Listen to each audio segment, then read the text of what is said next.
Hi everyone. Karibuni sana to another episode of Know the Therapist. My name is Jennifer and I'm a counseling psychologist and I'm also your host of this show. And yes, I'm very excited for today's episode. I will be talking to Daisy and she should be here in just a second. So, yes, give me 1 minute to just add her to the live.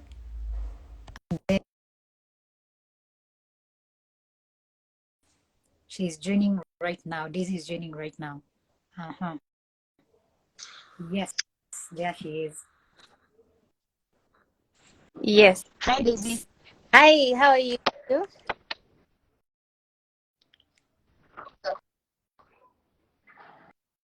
Can you hear? Can you see me clearly?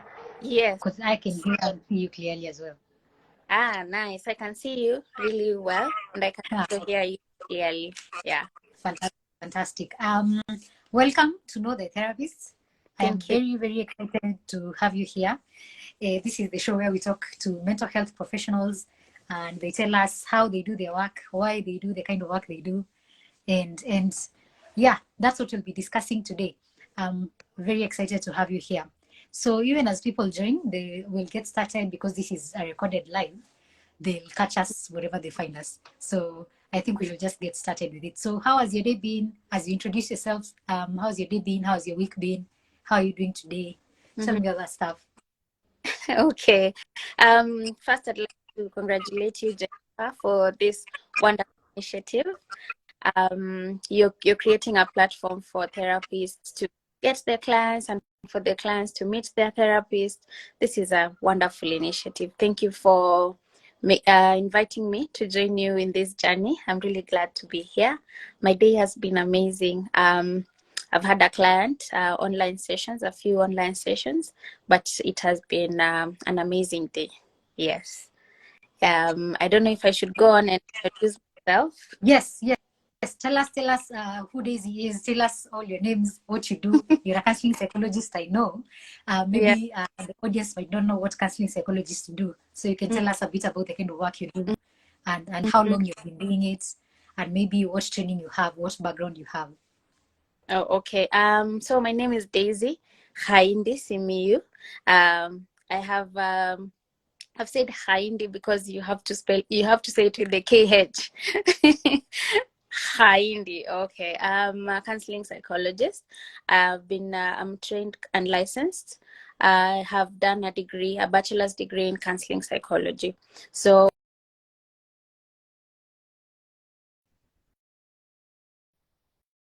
though I handle everybody, I can help people through their emotional problems and also help their cognitive abilities and help them through their challenges as well. I have been in practice after graduation 2 years, but I started practicing before I graduated. I registered convocare in 2019, shortly before COVID, and I did so because we were doing mentorship for the youth. So we'd visit high schools and do counseling for youth, me and my partners, that is.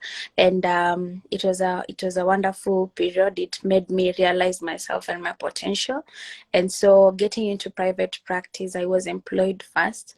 I was employed, but not as a therapist.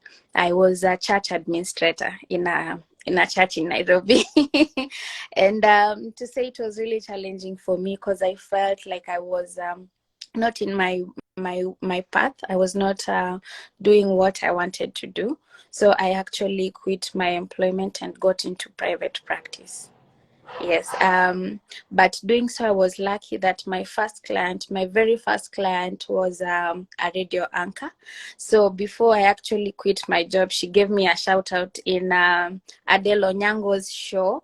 And so I got clients. I really got many clients at that time, and I was just starting out. So I've been in practice. I'm getting into my third year, and I can say it has been amazing. Yeah. That is quite a journey. I have so many questions, but I'm going to start with the simplest one. Tell me, before we come back to, we're going to be discussing how convocare became a thing. But before we get there, maybe you can tell me how you ended up on this counseling journey. Like, how did you end up becoming a therapist? Considering, first of all, you're a church administrator. and I'm assuming that's the job. But then before you ever considered counseling and getting a bachelor's in it, how did you end up on this path? Maybe you can walk me through that. Yeah, I'm a middle child. I'm a second born in a family of 3. I have 2 sisters. So by virtue of my order of birth, I have always been a mediator. So I would get to solve conflicts between my 2 sisters. I would sometimes talk on behalf of them to my parents, like advocate for them to my parents. And besides that, I also had some childhood trauma. My childhood was not really easy. My dad was abusive, and at some point my parents got divorced. So as a child, I got really confused. I really loved my dad, and when the separation happened, he actually left completely. So as a child, I got really confused between the anger and the love, and I would not like really define my emotions. So this is the reason why I picked on psychology. I really wanted to know how I can express both emotions, how I can love and also feel so much anger and sadness towards someone. So that is practically why I chose to be a therapist, and I don't regret any bit of it. So for you, counseling and being a mental health professional was a conscious decision that you knew you wanted to be a therapist all along. It was not something you stumbled upon or anything. No, trust me, I was not sure that that is what I should do. But just because I had a hard childhood and I had really needed someone to talk to, which I didn't really get, besides my parents being a support system, my mom is. So it was conscious and also not really conscious, because at some point also I had to look at how I had performed in high school, what course I could do.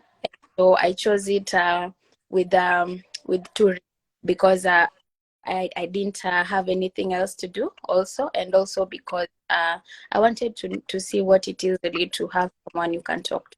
Yeah. Oh wow, that's quite the journey. Some people say they stumbled upon their counseling profession, but for you, at least as much as it was born out of difficult situations, you ended up, I think, in a path that you enjoy. I'm assuming you enjoy this work. Yes. Because I'm thinking you could be anything else in the world, but you ended up as a therapist. So I assume it's because you are here and you enjoy it thoroughly. Let's go a bit to convocare and tell me how that you've mentioned that you started you were doing the school thing.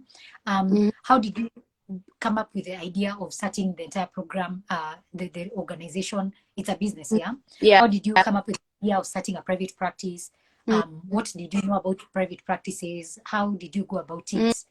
Having practiced for so long, right now it's almost it's 2022, the end of 2022, and you started in 2019. That's a bit of time. How have you managed to run a business and still maintain being a therapist and do all the other things that you do in your life? So we registered Convocare as a community-based organization. I was still in campus, a very young girl, just right after attachment. And the reason why I did this is that it was during the COVID era. COVID had just gotten into the country, and so there was the lockdowns, and children had to stay at home, schools closed down. So I came up with my partners, and we discussed, we saw the need, we saw the gap in the society, the mental health gap. And so we decided that we are going to register this organization, whether or not we know what we want to do. So we did this, and because we knew a few people in the field, we knew social workers, and there were organizations like Compassion International, where their children still met in the projects. So we managed to convince a few of these projects to give us jobs. So we would go and visit them and handle their teens and youth, take them through training. It was basically training, because we didn't even know how therapy would actually look like, because we were just fresh from attachment. And it was a nice experience. We we actually helped these youth a lot during this time, because a lot of them were going through gender-based violence at home. They had to stay with their grandparents, some of them, because their parents were not available for them. They had issues about relationships and how to go about relationships, early teenage pregnancies, and this actually made me to actually want to practice now the therapy, actually to get into private practice. So when COVID, things were getting back to normal. So the job opportunities kind of went down. So that is when we kind of split up with my team, because we were doing this in the rural areas of Western province. That is in Vihiga and Vihiga mostly, and Western, like a Muhaya constituency. So we had to split up, because I had gotten a job as the church administrator here in Nairobi. So I came to Nairobi, but my dream didn't die. So while I was employed, I also had a few clients on the side. I used to see 1-2 clients on the side. And when this radio anchor actually gave me this shout out, this is when it was a sign for me. I saw it was, besides having so many clients, and I actually really was praying to God that I get a sign that I need to get back to therapy. And when this happened, I got back to it, and I've been running this business not alone. I have people who assist me in managing the business. I have a social media person. I also have an accountant, someone who is just a friend, actually a family member who helps to keep accounts in place. Yeah. That's quite, such an amazing experience. I am very happy for you that this has been a wonderful experience. What advice would you give somebody who's listening? Maybe they are a new counselor. They are just starting out in their in their profession. So maybe they are either already employed or they are about to start a private practice. What piece of advice would you throw their way that could make their experience easier? I would say just start. You will learn on the job. You will learn on the job. Yes, that's very good. And besides that, I have mentors. I have like a supervisor, someone who will help you with your clients in the initial stages. When you're handling a client and you can't be able to like know what to do, you can ask them and go back after and research, but you learn on the job. Just start. Yeah. I think there's a lot that you can't do theoretically. Like, you have to be there on the ground for you to do. Yeah. And plan. Because you can research all you want, but until you've sat across a client, you will never really know what exactly is happening. Yeah, that's true. That's for sure. Yeah. During the time that you were in school, when you were studying, doing your degree, what is something that you learned about yourself that was very surprising or shocking, or aha moments for you? What is that thing that you learned in that class? Because I remember, for me, when I was in school, I was just constantly diagnosing myself with new things. When I opened the DSM, I knew I had all the disorders in that book.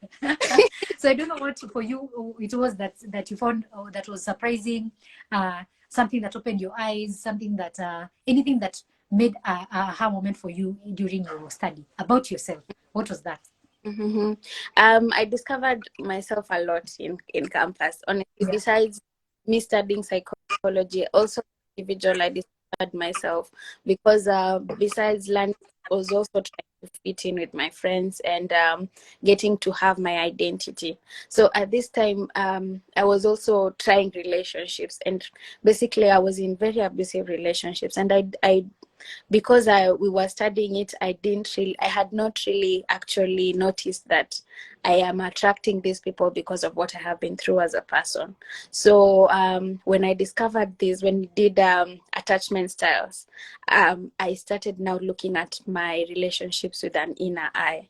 Now I started questioning why I am ending up with the wrong people, and why my relationships are apart, and why they are in a certain way. So I got to now seek personal therapy for myself, because my past was really affecting who I was then.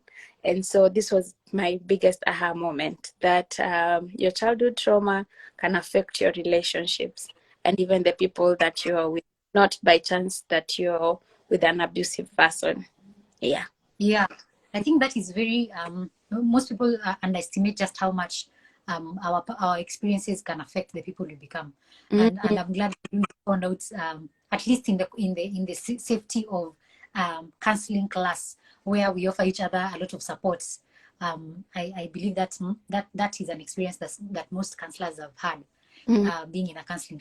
Um, I'm very curious about something that you've mentioned. You've mentioned about how in your family you had the experience of separation, divorce, an abusive father, and all that. And, what mental health challenges have you personally experienced beyond that experience of living with an abusive parent and the separation, the divorce? Beyond that, what mental health challenges have you personally experienced that can make people realize that psychologists are humans and we go through things? Mhm. Yeah. I'm proud to say that I had issues with my esteem, which I overcame. So in campus, I was really trying to fit in. I used to feel like I'm too big, I am too fat. Yes, yet body-wise, I'm just a tiny person. But I used to feel I'm too big, so I would try to control my eating, dress in a certain way. It was like an identity crisis that I am glad I overcame, and this shook most part of my third year in campus. But I'm really glad that I came through it and became, and now I believe in myself. Now I love who I am. I love my body, and I can proudly help other people, young people, to get through issues with their esteem. Who was the person who helped you the most during that journey? I had really close friends. um, so I would not really share what I was going through with in campus, my closest family, like my mom, but my friends who are around me in campus actually helped me, because all of us had our own issues, and so we helped each other navigate the challenges through campus, Yeah. manage to get through. Yeah. Yeah. Friends, again, they always come through. Mhm. So when your parents got the divorce, how Mhm. old were you then? Mm. I was very young. I was in. I remember I was in class 5. That should be seven, around 10 years old. 10 years old. Yeah. Mm. What do you remember as the hardest part of going through that as a child for you and your siblings? Mm-hmm. It's noticing that my mom was sad. She was trying to be there for us. She wasn't able to, and I actually made a decision to leave. So I told my mom, I cannot live in this environment. I have to go. How will someone even study here? So I had to leave. I moved out from home and went to live with a relative. That was a hard decision for me, because while I was there, I used to think a lot about how my parents are, what is going on at home. Luckily, during that time, because of that decision that I made, my mom, it like opened my mom's eyes. She noticed my sister was also withdrawing in school. She also noticed that I had ran away. My younger sister was extremely fearful, so she decided to leave. So besides it being a very hard decision, I am proud of that decision, because I can't imagine how I would have turned out if I had not left. Yeah. Yeah, I can imagine how difficult it must have been. As a 10-year-old, you're still a child and you are still in need of the parents' security, safety to be Mm. taken care of. So it must have been quite the experience. Now, as an adult, where are you with your relationship with your parents, if you don't mind me asking? um, as it is now, we have all gone through therapy, myself Mm. and my mom mostly, and we are. I can say our relationship is really good. Unfortunately, my dad passed on. My dad passed on sometime last year in April, and he passed on before we had like gotten to talk or do anything, which I'm still dealing with even in therapy even now. Yeah, Yeah. yeah. Yes. Because I was going to ask how you managed to deal with that loss. Um, because I can imagine it can feel like a loss of the same parent but twice. So you've not gotten a chance to reconcile the relationship that you lost, and then now they pass away, and you've not been able to know them as an adult. It can be quite the challenging experience. Wow. How are you doing? If I may ask, how are you doing? I'm great. I'm actually really good. Therapy helps. Therapy really helps. Yeah. And my clients, as much as they don't know the actual experience, I see them progress. And, it gives me a reason to also want to be better, work on myself. So I put in a lot of work on myself. I have done a lot of journaling. I have done a lot of letters to my dad. I have even gone back to know how he lived as a person, like to just get to that closure that I needed. Then when I learned that I had lost him, luckily enough, we attended his funeral. So we grieved together as a family. It was a hard time for us, but we went through it, and I'm really glad that we went through it. Yeah. Yeah, that can be quite the experience. I'm very sorry for your loss and for that sad journey you've been through. But I'm happy that you feel that you're in a place where you have been able to deal with most of that experience, and I'm wishing you nothing but the best as you continue discovering more about yourself and the person you're becoming. Thank you. Speaking of personal therapy, tell me your experience with therapists. I remember the first time I went to therapy, I did not even continue with my therapist. We broke up after the second session. What has been your personal experience with going to therapy? I'm lucky to have found my therapist real quick after the second experience. So my first experience was my supervisor during attachment, and he was a man, so he was not really welcoming. So he bombarded me with a lot of spirituality things. So I would try and express myself, and he would bring something spiritual in it because he was a pastor.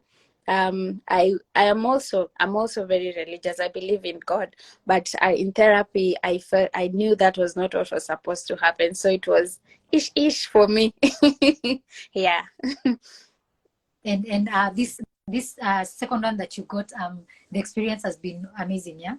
So I got this through this new therapist through a friend.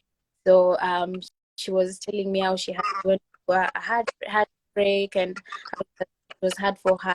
She mentioned that she went through therapy. So explaining how the therapy journey was, I felt drawn to it. So I decided to go and book a session with this therapist, and it was amazing. She was a good listener. She was she had a lot of empathy, and we connected. So she has been my therapist since then.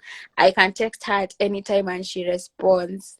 She supports me. She sends clients to me. I go and meet her sometimes to help her with her work, and it's really nice that I met her. Oh, that is quite encouraging. Because when people go looking for therapists and they have to try out a bunch of them, people can start losing hope. They're like, hey, I will never find someone who will truly understand me. But hearing the success stories, I think, helps. It makes people realize that eventually you will meet the right one, and it might take a bit of time. So thank you for sharing that.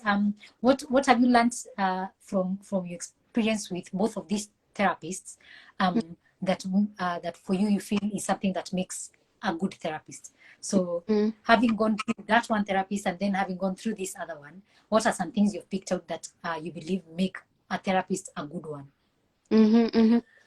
That you should treat individuals differently. Yeah. All your different. They have their own issues, and they all need different approaches. So you cannot just have one approach. Like my first therapist, who was bombarding me with things about God and, do you know the Bible? Do you believe in God? And that is also like putting your values on a client, which is not ethically allowed. I have also learned that you need to be really empathetic with your clients, and just listen to them without judgment, and be there for them because they have reached out because they need help. So you support them through the journey. You need to show your clients that you're on their side, that you're supporting them and you're helping them through it because you, yeah. Yeah, I think that's true. I think that's quite well put, very well put. Something else I'm very curious about is the people that you work with. You mentioned in the beginning that you work with almost everyone, but assuming that you have a preference or a strength, some clients that you feel you're most conversant with, their issues you're more conversant with. What are some of those, in case somebody is listening and they're thinking they want to assess to know if you're the right person for them? What are some of the issues that you handle in your practice? Most of my success stories have with issues of childhood trauma. Reason being, I went through it and I also dealt with it. So the clients that have the same issues, I always find that they have a success story to it, and also relationships, because childhood trauma and relationships are mostly attached. So I always find that I deal well with relationships and also childhood trauma, but I deal with vast issues as well. Recently, I've had my first oldest client, 55-year-old, and she was really trusting. She was really trusting, and she has kept on coming. She's consistent with her sessions, and wow, I'm amazed, honestly. Congratulations! That's a big deal. Yeah, that's a big win for me. Most of my Yeah. clients are young, ages from 15, teenagers, and also adults in up to 30 years. Yeah, 30. Congratulations on having that client. Many people, I hear people asking, do young therapists see older clients? Do older therapists see young clients? That age thing is always a question, and your evidence that anybody can see anybody as long as they know what they're doing. So Yeah. congratulations. We are just getting in the Christmas season, and people will be with family. People will be sometimes in the presence of difficult family members. Maybe someone has gone through what you have gone through. Maybe they have been in a situation where the parents are not in good terms, so maybe divorce, separation, and maybe they have to see them during the Christmas season. What is something you are advocating that they do for themselves and they do for their family to make sure that everybody stays in a good mental health space? What is something that you would share with them to make this time a bit easier? Firstly, learn yourself as an individual. Who are you? What triggers you? How do you feel about yourself? How do you feel about what you went through? So that when you're interacting with other people, you're self-aware. And so also there is one rule of intimacy, that vulnerability. You have to be vulnerable for you to be intimate.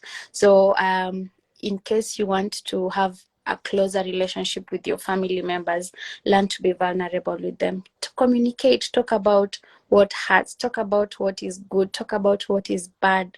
Be open about who you are, and above all, set healthy boundaries for yourself. It's okay to say no, even to your closest family member. Say no when you feel you cannot be able to be there in those gatherings. Advocate for yourself. Have set healthy boundaries for yourself and even for others. Yeah. Yeah, I think boundaries are the relationship savers. Whichever kind of relationship you're in, boundaries are the relationship savers. Yeah, I think that's a really good message for anybody who might be in the presence of difficult family members, in the presence of family members they don't get along with. That is an important thing to keep in mind. Something I think also I should say is that learn also to listen to the children and involve them in the conversations, because children anywhere are sponge. So whatever you feel that they don't understand, they might not know what is happening, they're actually like a sponge. They're taking it all in. So involve those children in those conversations, those hard conversations questions, explain to them in a language that they can understand so that they don't feel left out and so that they don't have effects also. Yeah. Yeah. Because I think children are forgotten a lot, Mm-hmm. especially unless they show like physical signs or something.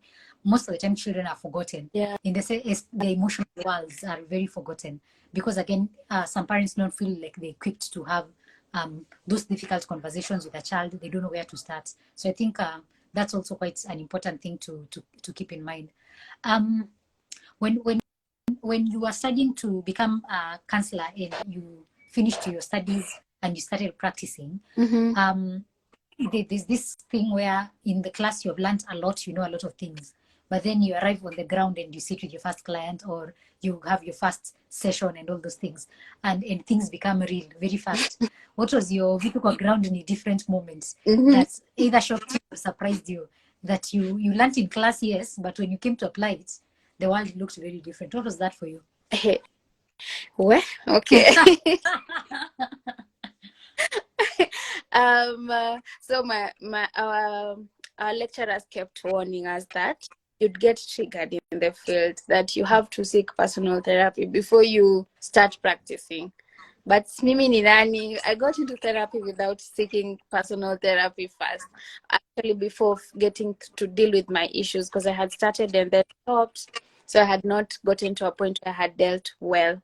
So there was this one client who had mental disorder, and also she also had similar issues to what I had about the dad.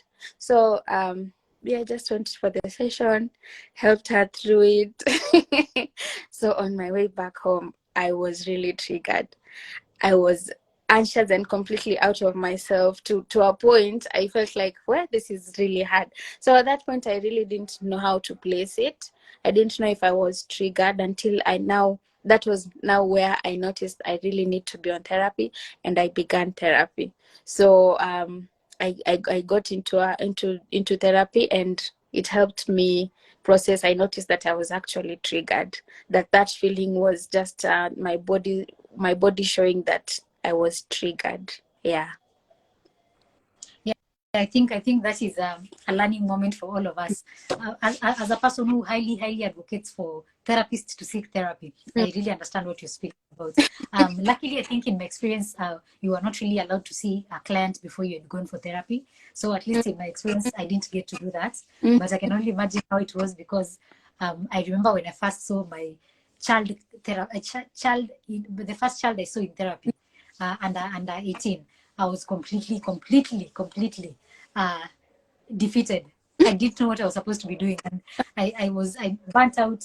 I lost all interest for the profession because I felt like it was not for me completely. So I can imagine that experience for you. So we are coming very close to the end of this conversation, which has been super fun, and I want to give a big shout out to some people who have stuck with us from the beginning. It's Makori, Lynn, Wangari, Mkambiz, and Chungune, Sharon, Brian Mbuvi, Lubia Clement, Joan Gaki, Jenna Mwesh, Marianne. Thank you, Marianne, for sticking around. Meliki, Anelia, Omari, Jacqueline, Tim, Caroline, Atieno Debbie, Nancy, Sophie Akoth, Dr. Nyakio, I am Bahati, Wise Clinton, Onyengo Kwamboka, and Chajio Cloud, and Sam Nikuri. Thank you so much for coming through and sticking with us for the last bit of time that we've been having this conversation. So thank you very much. With the state of mental health in Kenya, we have such an issue with stigma, and people being afraid of going to seek therapy, and people not knowing where to start. What is your advice for people that can help destigmatize mental health? Like if you were speaking to somebody right now who is listening and they're thinking of going to seek mental health services, and they're feeling like they'll be stigmatized, what message would you have for them? That it is not wrong to seek help. So are you asking that what message I would have for the policymakers or for anyone who is after seeking therapy? Just tell all of them. They need to hear. Just tell all of them. um, you don't have to wait for you to not be able to wake up or get out of your bed or get to your daily routine or have a very huge stress or a problem for you to seek therapy. Therapy is for everybody. Therapy is for all. It will actually help you understand yourself and help you cope and also prevent future bigger problems. So don't be afraid to seek for help. Therapy is for all. Therapy is for men, therapy is for women, for children, for teenagers, for adolescents. We all need to talk to someone. And it just starts by you seeking help for yourself, and then the rest will follow. Change starts with just you. Yeah, that's very true. And for the policymakers, what do you have for them? For the policymakers, it's time we put an end to this gap that has always been there in the mental health world. And I would like the policymakers to start from the grassroots. This is from the children, from people in schools. Let us reach out to people in schools. Make create employment for mental health practitioners, so that every organization, every institution will have a mental health practitioner. Because by doing this, we can end a lot in the mental health. We can stop a lot of mental health issues, which can be preventable if they are dealt with at earlier stages. So I would advocate that mental health be advocated for, awareness be done, and mental practitioner be placed all over institutions. Yeah, I agree with you, because I meet so many mental health professionals, and they're like, easy kazi ziko wapi?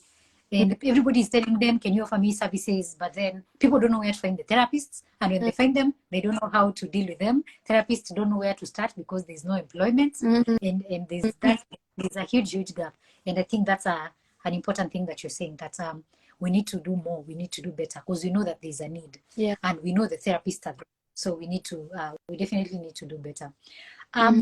As we come to the end of this conversation, if somebody is listening to you today and they're thinking, oh my gosh, Daisy is the best, I want her to be my therapist today, or I want to recommend a client to Daisy, I know somebody who is looking for a therapist, and I think Daisy is the perfect one. How can they get in touch with you? What is the easiest way for them to get in touch with you? I'm available on all social media platforms, but the best way you can reach me real quick is on Instagram. We have our website. You can just click on it, and by clicking on it, you get a free discovery call for 30 minutes, where you get to talk to a therapist who will listen to you for 30 minutes of even session. So you can follow us at convocare.Ke _counseling here on Instagram, or on Convocare Counseling on Facebook, and at Convocare everywhere else, on LinkedIn, on Twitter. We are available everywhere. That's fantastic. That's fantastic. So last but definitely not least of my questions is about resources. So some people might be listening and they don't have the opportunity to go to therapy right now. Maybe they don't have either the finances or the time, or they don't have access to a therapist. For one reason or another, they can't get to therapy. What resources would you recommend for them to have a look at to help them maintain their mental health till they have the opportunity to see a therapist? What are some of those things? First, follow IWC. Thank you for the plug. Also, follow convocare. We provide content online, and other pages like Adele Onyango. She's very good at mental health and she gives credible information. Look at content provided by Better Help Therapy on online. Also, I had written them down. Let me just check. A practitioner, a colleague, also Dr. Vundi. She's a psychiatrist. She provides digital content on psychology, and also listen to mental health podcasts like the Naked Ego podcast, which is a male podcast, and they bring professionals on board who talk about mental health. Yes, pretty much. Fantastic. Fantastic. I know those are more than sufficient. And the beauty is that these days, mental health services are available almost everywhere. NMS is providing free mental health services in public hospitals. So don't suffer in silence. Don't suffer in silence. This is not the time. Because all these services exist. Also, in the description box of this video, I usually link an article that has information about places you can get mental health services here in Nairobi and some toll-free lines that you can call. I will link that document in the description box, and you can have a look at it. Thank you very much for those resources that you mentioned. I am sure somebody listening is going to benefit from them. Yeah. Thank you very much for coming to the show. I really appreciate your time. I know you could be anywhere, considering it's Christmas, ni Messiah snacks. So you could be anywhere, but you chose to spend this evening with me. I don't take that for granted. I really appreciate your time and your presence. I don't know if you have a parting shot that you want to give to the audience today that they can take with them as they look forward to enjoying Christmas, considering you are our last guest for the year. Oh. Very happy that you are the one. Yes, actually, I feel that it's such an interesting thing. You're our 14th guest, and today is the 14th of December. And wow. I was like, this is a sign. This is a sign. Completely. They aligned completely, and I love it. I love it so much. So I don't know if you have a parting shot that you want to give to the audience that has been very gracious to stick around with us from this time we started. Yes, thank you. Thank you for this opportunity to talk here and to meet you. It's really nice to be here. What I'd like to say to people listening to us is that there's hope. There's so much hope. There's so much light ahead of you. There's so much light in you. All you need to do is to open your eyes and see it. And also always remember that the child in you is alive. He or she is in there. She keeps coming out. She keeps coming out in those relationships. She comes out when you're in different situations. You need to listen to her. You need to notice her or him and advocate for him. Give him whatever he or she might miss so that your life can be easy and without limitations. Otherwise, it was really nice to be here. I appreciate you inviting me. Thank you so much. Fantastic. Daisy, thank you so much. This has been so wonderful. Thank you for sharing your story. Somebody listening, as I'm sure somebody listening is going to be like, I relate to that, and I have learned something, and I have learned a way to cope. I appreciate really everything that you have mentioned and the information you've shared with us. I am sure it's going to be useful for other people. It's going to be useful for another therapist who is starting a business and they don't know where to start. They will have an idea and some motivation from you as somebody who has already been there. And I'm sure if a client is looking for a therapist, this is the best place for them to start so that they can get a feel of who you are. And when you meet them, they feel that they're meeting a friend more than a stranger. And I believe that is going to be wonderful. So thank you. And thank you everybody who has been around as we end. Thank you, Sam. Thank you, Jeruto and Paminas and Fiona. Rita, thank you so much. I will see you again next year, 2023, as we start again on another round of episodes for Know the Therapist. And thank you for supporting this show, and thank you for supporting us in being wonderful, wonderful audience that always comes through. So Daisy, thank you. I wish you nothing but a wonderful Christmas. Enjoy yourself, and see you next year. Thank you so much. I've realized we didn't give them a chance to ask a question. I don't know if ordinarily they put the questions in the chat, and we have not gotten any questions today. So I am sure they are probably felt that everything that we spoke about is something that they have related to on a personal level and they understood. So yes, we are clear. So thank you so much. Have a wonderful evening and a wonderful Christmas. And you too, Daisy. Bye-bye. Bye.